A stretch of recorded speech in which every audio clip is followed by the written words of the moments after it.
બનાસકાંઠામાં આરટીઓ અધિકારીએ 160 licence suspend કરી દીધા છે, જેમાં ડ્રિંક એન્ડ ડ્રાઈવ અને અન્ય સસ્પેન્ડ કરવામાં આવ્યા છે. આરટીઓ દ્વારા વાહન ચાલકોને ટ્રાફિકના નિયમોનું પાલન કરવાની અપીલ કરવામાં આવે છે, જેથી ભવિષ્યમાં પણ આવા વાહન ચાલકોના લાયસન્સ સસ્પેન્ડ ન થાય.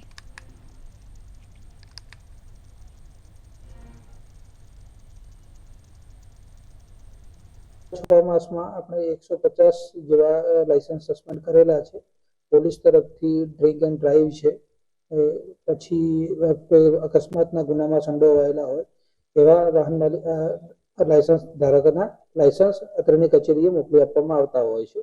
તો એમને એ જે ગુના છે એ ગુનાના અંતર્ગત લાયસન્સ સસ્પેન્ડ કરવામાં આવે છે. એવા 6 માસમાં 150 કરતા વધુ લાયસન્સ આપણે સસ્પેન્ડ કરેલા છે.